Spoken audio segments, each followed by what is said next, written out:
رب يسر لساننا في تلاوة القرآن العظيم فإنه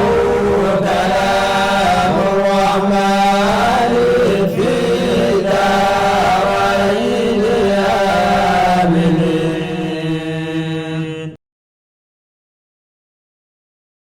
أعوذ بالله من الشيطان الرجيم. وقال الذين لا يرجون لقاءنا لولا أنزل علينا الملائكة أو نري ربنا لقد استكبروا في أنفسهم وعتوا عتوا كبيرا. يوم يرون الملائكة لا بشر يومئذ للمجرمين ويقولون حجرا محجورا. وقدمنا إلى ما عملوا من عمل فجعلناه هباء منثورا. أصحاب الجنة يومئذ خير مستقرا وأحسن مقيلا. يوم تشقق السماء بالغمام ونزل الملائكة تنزيلا. الملك يومئذ الحق للرحمن وكان يوما على الكافرين عسيرا. ويوم يعض الظالم على يديه يقول يا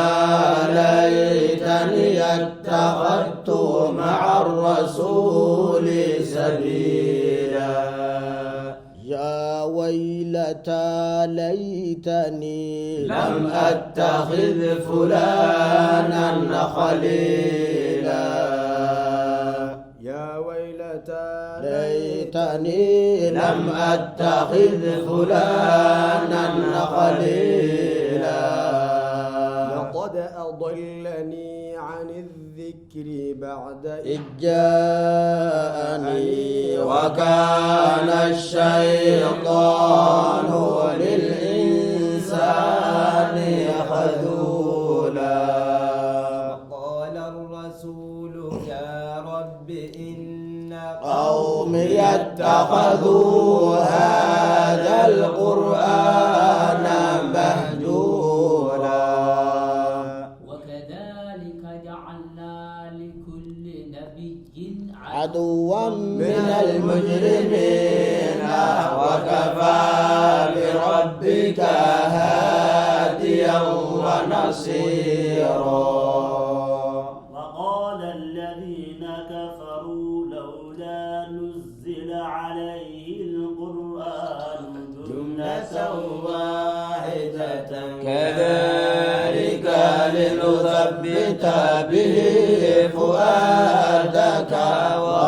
ورتلناه ترتيلا. ولا يأتونك بمثل إلا جئناك بالحق وأحسن تفسيرا. الذين يحشرون على وجوههم إلى جهنم أولئك شر مكانا وأضل سبيلا. ولقد آتينا موسى الكتاب وجعلنا معه أخاه هارون وزيرا. فقلنا اذهبا إلى القوم الذين كذبوا بآياتنا فدمرناهم تدميرا وقوم نوح لما كذبوا الرسل أغرقناهم وجعلناهم للناس آية وأعتدنا للظالمين عذابا أليما وعادا وثمودا وأصحاب الرس وقرونا بين ذلك كثيرا وكلا ضربنا له الأمثال وكلا تبرنا تتبيرا لقد أتوا على القرية التي أمطرت مطر السوء أفلم يكونوا يرونها بل كانوا لا يرجون نشورا وإذا رأوك إن يتخذونك إلا هزؤا هذا الذي بعث الله رسولا إن كاد ليضلنا عن آلهتنا لولا أن صبرنا عليها وسوف يعلمون حين يرون العذاب من أضل سبيلا أرأيت من اتخذ إلهه هواه أفأنت تكون عليه وكيلا أم تحسب أن أكثرهم يسمعون أو يعقلون إن هم إلا كالأنعام بل هم أضل سبيلا ألم تر إلى ربك كيف مد الظل ولو شاء لجعله ساكنا ثم جعلنا الشمس عليه دليلا ثم قبضناه إلينا قبضا يسيرا وهو الذي جعل لكم الليل لباسا والنوم سباتا وجعل النهار نشورا وهو الذي أرسل الرياح نشرا بين يدي رحمته وأنزلنا من السماء ماء طهورا لنحيي به بلدة ميتا ونسقيه مما خلقنا أنعاما وأناسيا كثيرا ولقد صرفناه بينهم ليذكروا فأبى أكثر الناس إلا كفورا ولو شئنا لبعثنا في كل قرية نذيرا لا تطع الكافرين وجاهدهم به جهادا كبيرا وهو الذي مرج البحرين هذا عذب فرات وهذا ملح أجاج وجعل بينهما برزخا وحجرا محجورا وهو الذي خلق من الماء بشرا فجعله نسبا وصهرا وكان ربك قديرا ويعبدون من دون الله ما لا يضرهم ما لا ينفعهم ولا يضرهم وكان الكافر على ربه ظهيرا وما أرسلناك إلا مبشرا ونذيرا قل ما أسألكم عليه من أجر إلا من شاء أن يتخذ إلى ربه سبيلا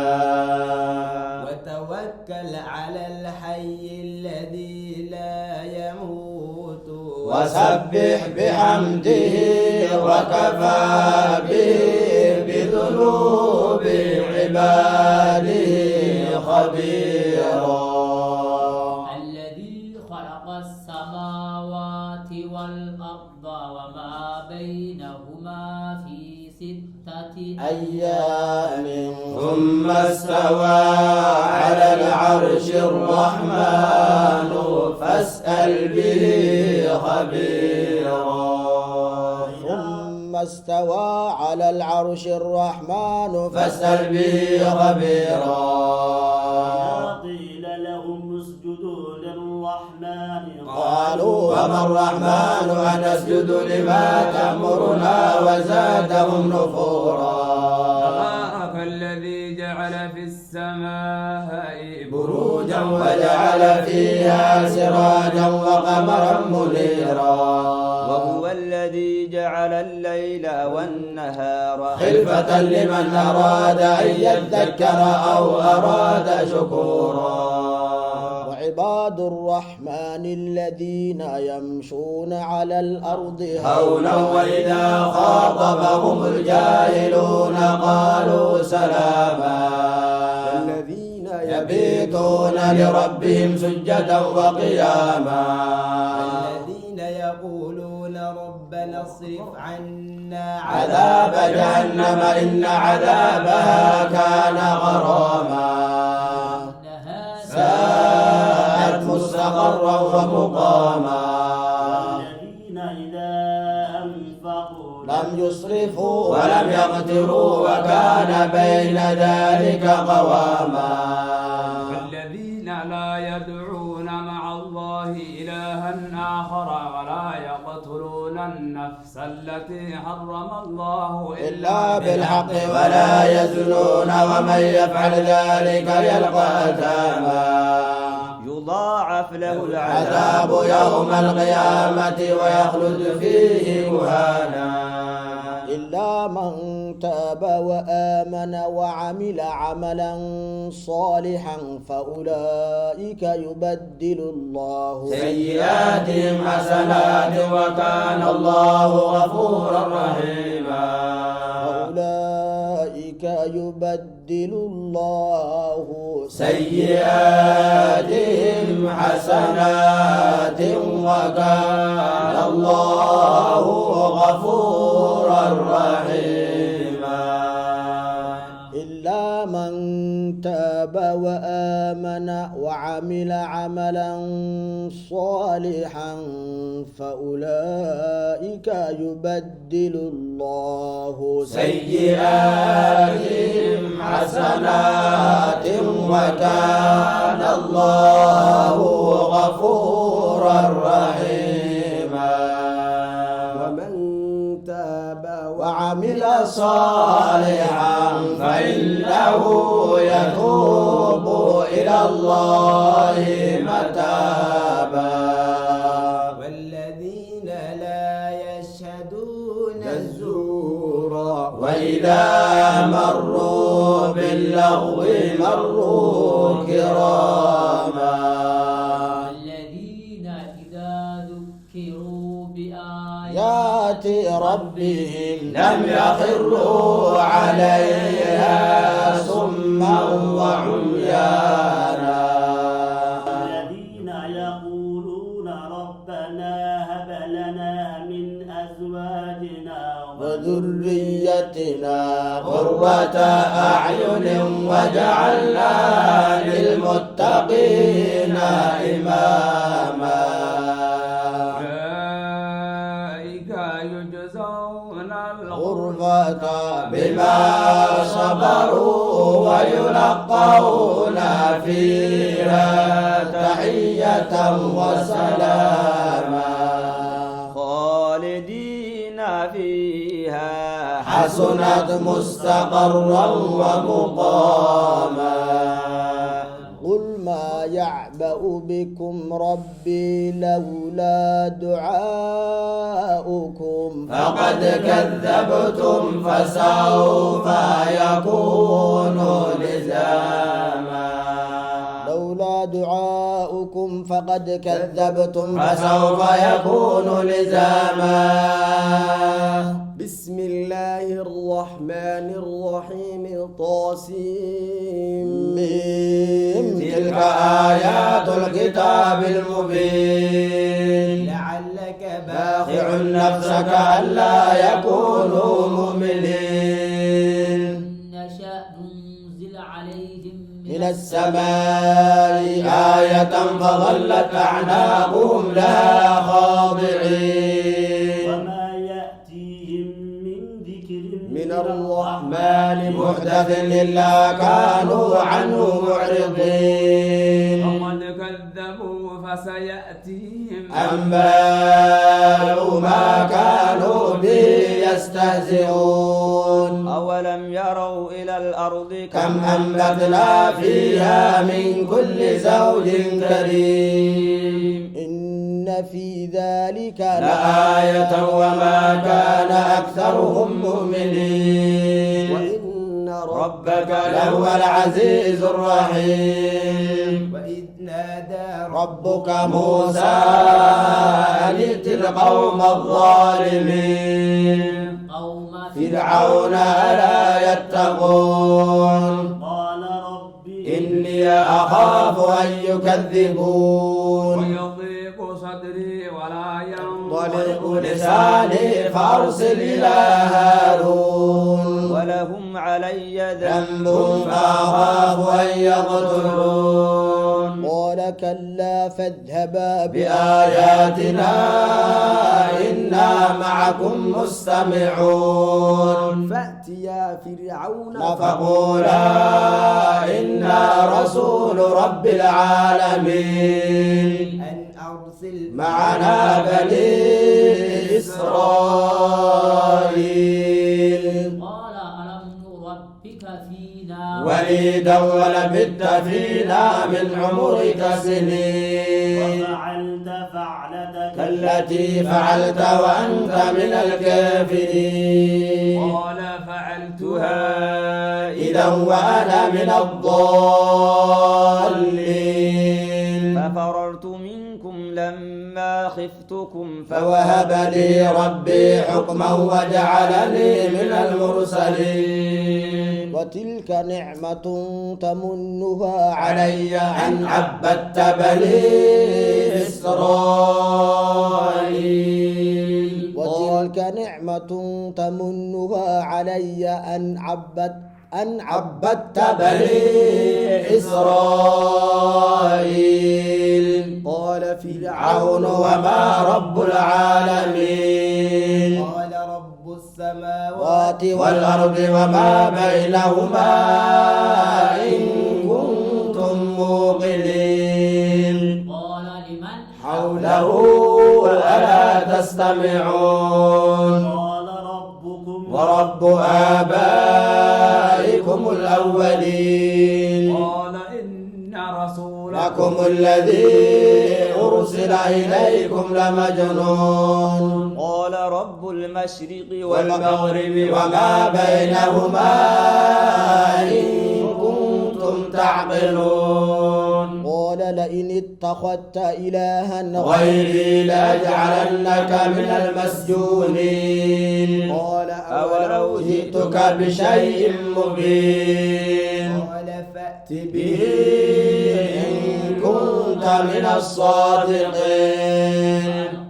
عصاه فإذا هي ثعبان مبين ونزع يده فإذا هي بيضاء للناظرين قال للملأ حوله إن هذا لساحر عليم يريد أن يخرجكم من أرضكم بسحره فماذا تأمرون قالوا أرجئه وأخاه وابعث في المدائن حاشرين يأتوك بكل سحر عليم فجمع السحرة لميقات يوم معلوم وقيل للناس ناس هل أنتم مجتمعون لعلنا نتبع السحرة إن كانوا هم الغالبين فلما جاء السحرة قالوا لفرعون إن لنا لأجرا إن كنا نحن الغالبين قال نعم وإنكم إذا لمن المقربين قال لهم موسى ألقوا ما أنتم ملقون فألقوا حبالهم وعصيهم وقالوا بعزة فرعون إنا لنحن الغالبون وقالوا بعزة فرعون إنا لنحن الغالبون ألقى موسى عصاه فإذا يترقف ما يفكون قي السحرة ساجدين قالوا آمنا برب العالمين ربي موسى وهارون قال آمنتم له قبل أن آذن لكم إنه لكبيركم هم الذي علمكم السحر فلسوف تعلمون لأقطعن أيديكم وأرجلكم من خلاف ولأصلبنكم أجمعين قالوا لا ضير إنا إلى ربنا منقلبون إنا نطمع أن يغفر لنا ربنا خطايانا أن كنا أول المسلمين وأوحينا إلى موسى أن أسر بعبادي إنكم متبعون فأرسل فرعون في المدائن عاشرين إن هؤلاء أولئك شرذمة قليلون وإنهم لنا لغائظون وإنا لجميع حذرون فأخرجناهم هم من جنات وعيون وكنوز ومقام كريم كذلك وأورثناها بني إسرائيل فأتبعوهم مشرقين فلما تراءى الجمعان قال أصحاب موسى إنا لمدركون قال كلا إن معي ربي سيهدين فأوحينا إلى موسى أن اضرب بعصاك البحر فانفلق فكان كل فرق كالطود العظيم وأزلفنا ثم الآخرين وأنجينا موسى ومن معه أجمعين ثم أغرقنا الآخرين إن في ذلك لآية وما كان أكثرهم مؤمنين وإن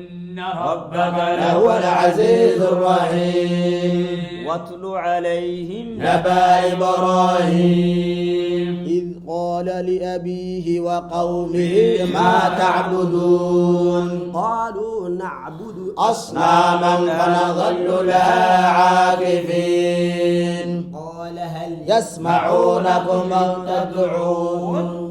ينفعونكم أو يضرون قالوا بل وجدنا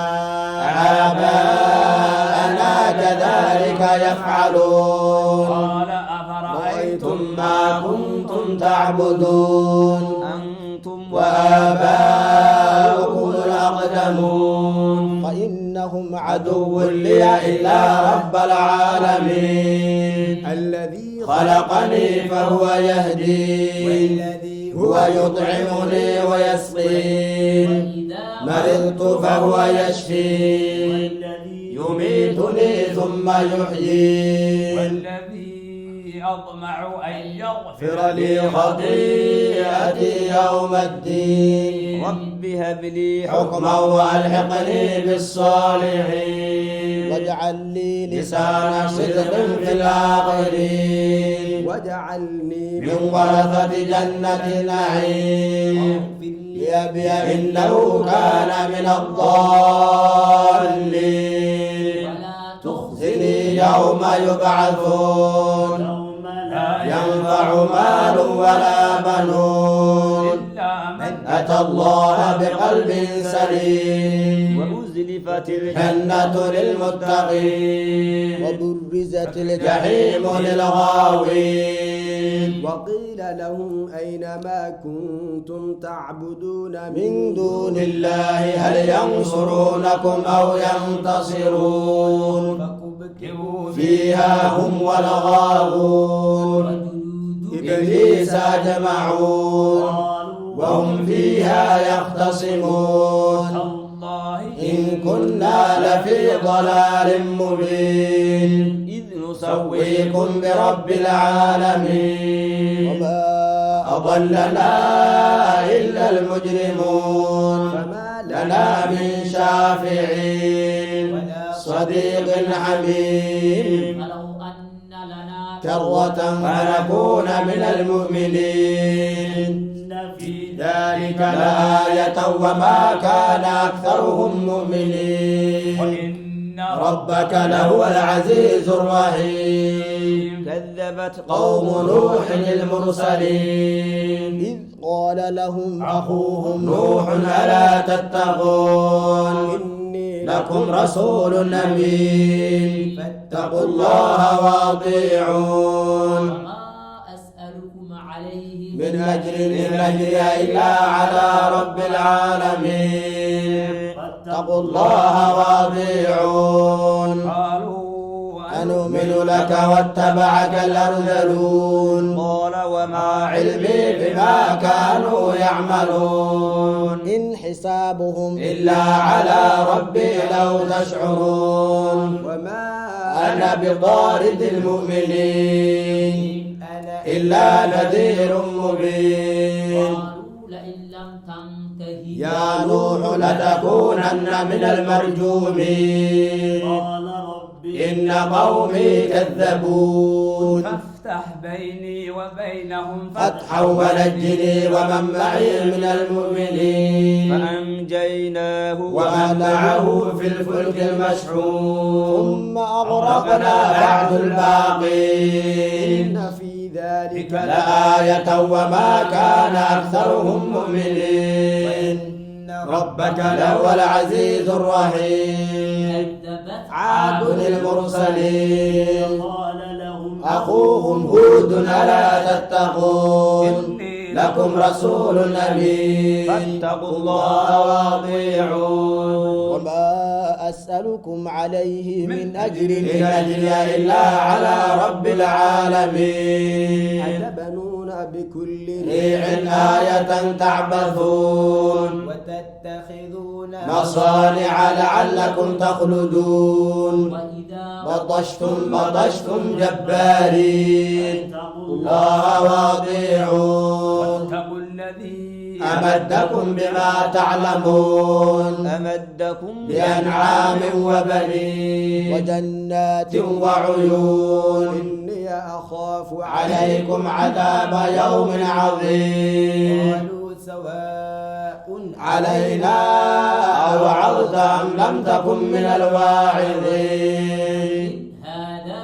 إلا خلق الأولين وما نحن بمعذبين فكذبوه فأهلكناهم إن في ذلك لآية وما كان أكثرهم مؤمنين وإن ربك لهو العزيز الرحيم كذبت ثمود المرسلين إذ قال لهم أخوهم صالح ألا تتقون لكم رسول أمين اتقوا الله وأطيعون لا أسألكم عليه من أجر إن أجري إلا على رب العالمين أتتركون فيما هاهنا آمنين في جنات وعيون وزروع ونخل طلعها هضيم وتنحتون من الجبال بيوتا فرهين اتقوا الله وأطيعون تطيعوا أمر المسرفين الذين يفسدون في الأرض ولا يصلحون قالوا إنما أنت من المسحرين ما أنت إلا بشر مثلنا فأت بآية إن كنت من الصادقين قال هذه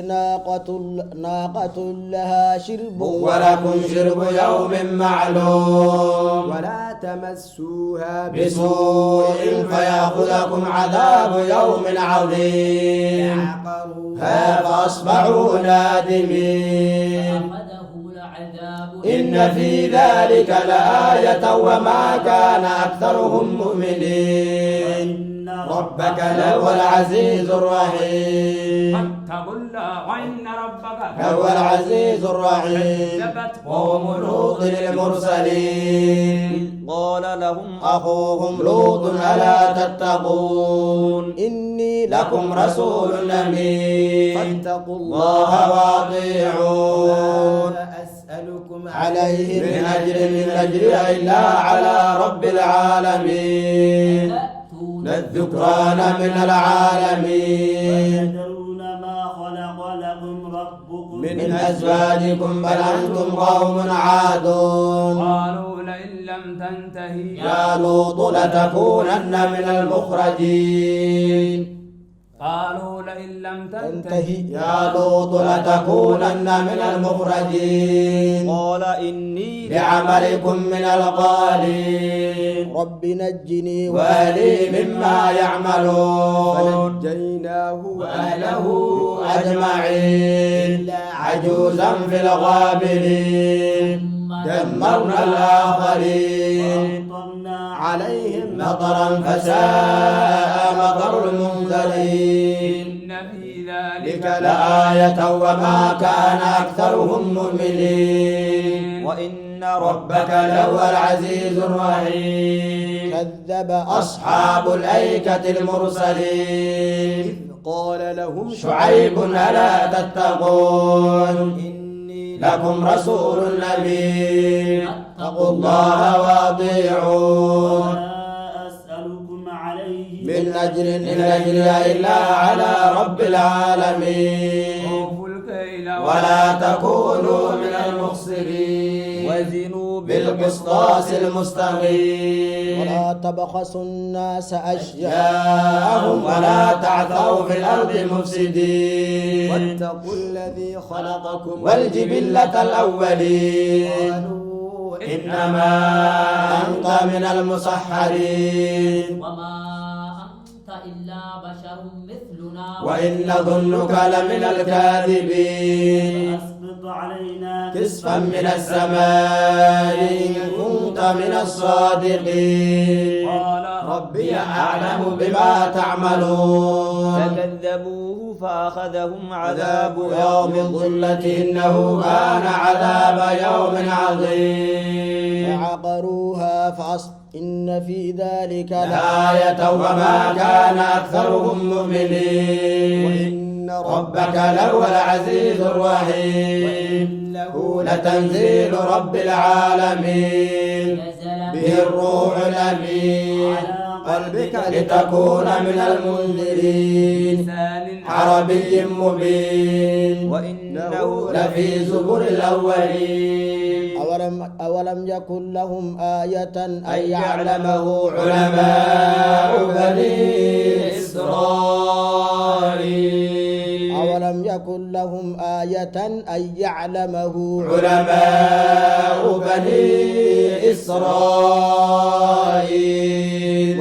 نزلناه على بعض الأعجمين ولو نزلناه على بعض الأعجمين لقرأه عليهم ما كانوا به مؤمنين كذلك سلكناه في قلوب المجرمين يؤمنون به حتى يروا العذاب الأليم فيأتيهم بغتة وهم لا يشعرون فيقولون هل نحن منظرون أفبعذابنا يستعجلون أفرأيت إن متعناهم سنين جاءهم ما كانوا يوعدون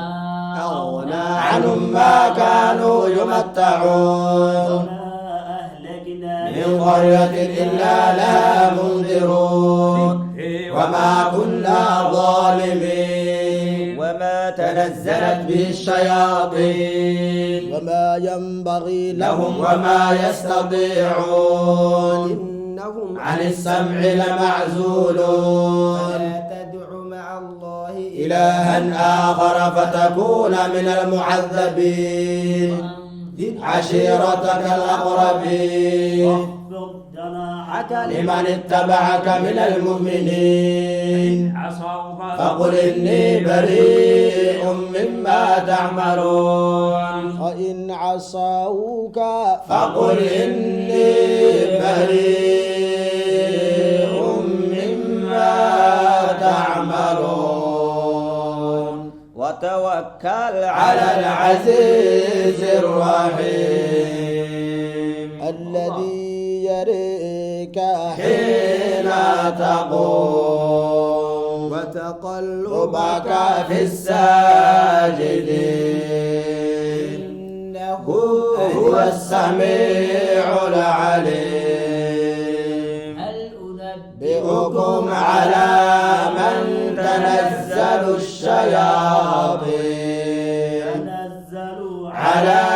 كل أفاك أثيم يلقون السمع وأكثرهم كاذبون والشعراء يتبعهم الغاوون ألم تر أنهم في كل واد يهيمون وأنهم يقولون ما لا يفعلون إلا الذين آمنوا وعملوا الصالحات وذكروا الله كثيرا وانتصروا من بعد ما ظلموا وسيعلم الذين ظلموا أي منقلب ينقلبون وسيعلم الذين ظلموا أي منقلب ينقلبون بسم الله الرحمن الرحيم قاسين تلك آيات القرآن وكتاب مبين هدى وبشرى للمؤمنين الذين يقيمون الصلاة ويؤتون الزكاة وهم بالآخرة هم يوقنون إن الذين لا يؤمنون بالآخرة زينا لهم أعمالهم فهم يعمهون أولئك الذين لهم سوء العذاب وهم في الآخرة هم الأخسرون إنك لتلقى القرآن من لدن حكيم عليم قال موسى لأهله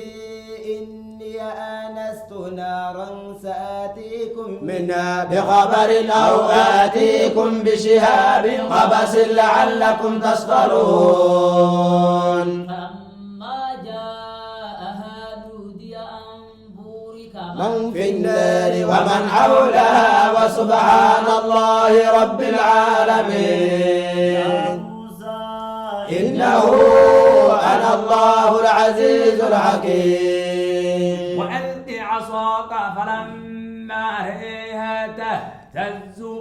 كأنها جان ولا مدبرا ولم يعقب يا موسى لا تخف إني لا يخاف لدي المرسلون إلا من ظلم ثم بدل حسنا بعد سوء فإني غفور رحيم وأدخل يدك في جيبك تخرج بيضاء من غير سوء في 9 آيات إلى فرعون وقومه إنهم كانوا قوما فاسقين فلما جاءتهم آياتنا مبصرة قالوا هذا سحر مبين وجحدوا بها واستيقنتها أنفسهم ظلما وعلوا فانظر كيف كان عاقبة المفسدين ولقد آتينا داود وسليمان علما وقال الحمد لله الذي فضلنا على كثير من عباده المؤمنين وورث سليمان داود وقال يا أيها الناس علمنا منطق الطير وأوتينا من كل شيء إن هذا لهو الفضل المبين ونشر لسليمان جنوده من الجن والإنس والطير فهم يوزعون حتى إذا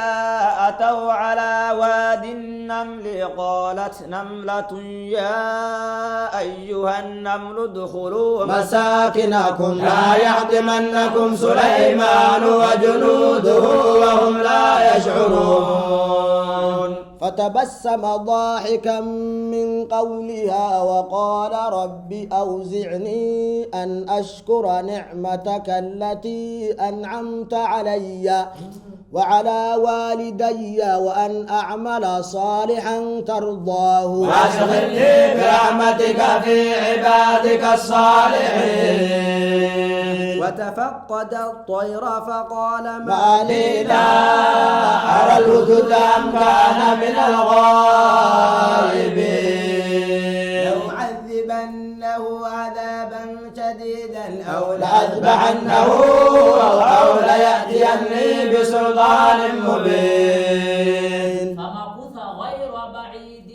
فقال أحطت بما لم تحط به وجئتك من سبب بنبأ يقين إني وجدت امرأة تملكهم وأوتيت من كل شيء ولها عرش عظيم وجدتها وقومها يسجدون للشمس من دون الله وزين لهم الشيطان أعمالهم فصدهم عن السبيل فهم لا يهتدون ألا يسجدوا لله الذي يخرج الخبأ في السماوات والأرض ويعلم ما يصرون وما يعلنون الله لا إله إلا هو رب العرش العظيم قال سننظر أصدقت أم كنت من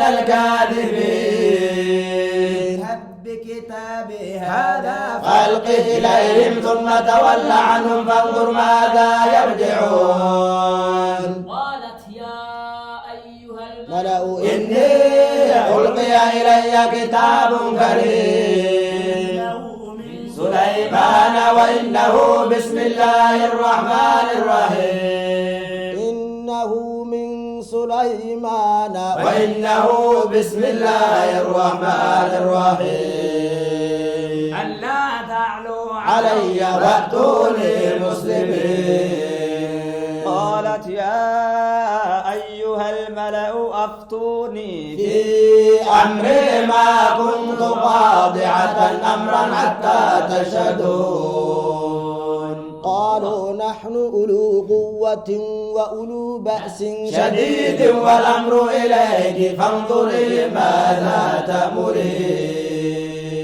قالت إن الملوك إذا دخلوا قرية أفسدوها وجعلوا أعزة أهلها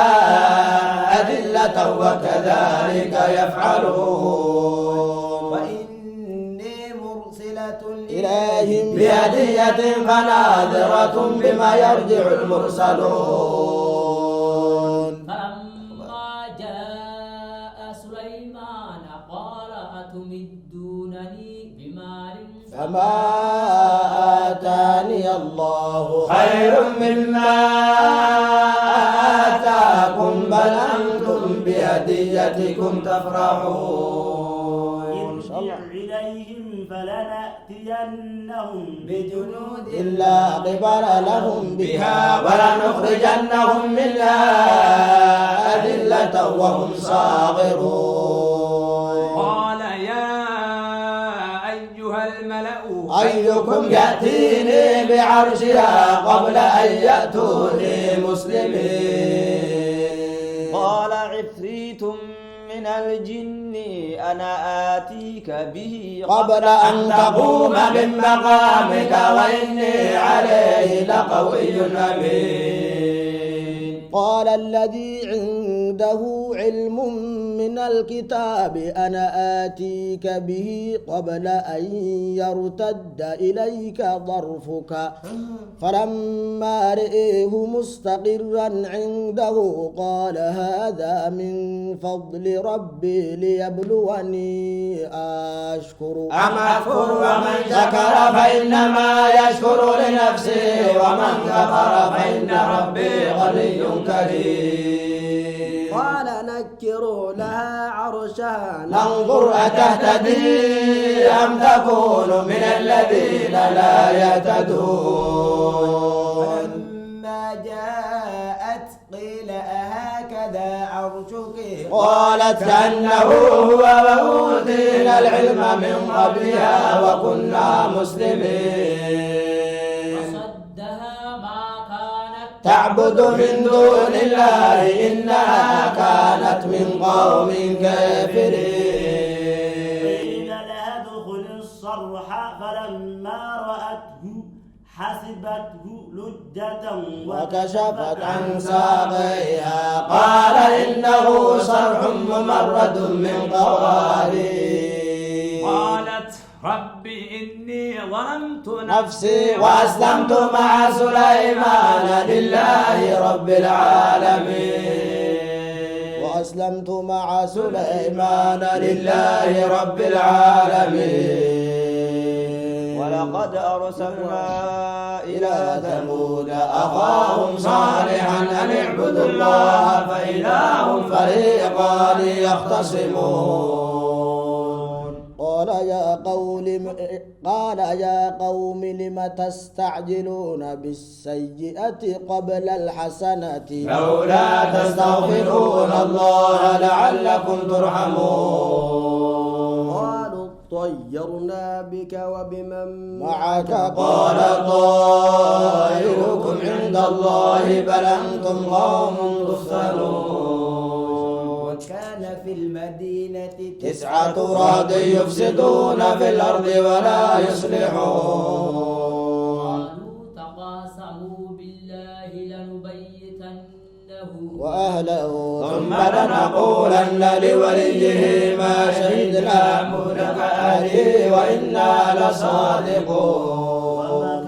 مكرا ومكرنا مكرا وهم لا يشعرون. انظر كيف كان عاقبة مكرهم إنا دمرناهم وقومهم أجمعين. فتلك بيوتهم خاوية بما ظلموا إن في ذلك لآية لقوم يعلمون. وأنجينا الذين آمنوا وكانوا يتقون. ولوطا إذ قال لقومه أتأتون الفاحشة وأنتم تبصرون. إنكم لتأتون الرجال شهوة من دون النساء بل أنتم قوم تجهلون. شهوة من دون النساء بل أنتم قوم تجهلون. إنكم لتأتون الرجال شهوة من دون النساء بل أنتم قوم تجهلون رب يسر لساننا في تلاوة القرآن العظيم فإنه ابتلى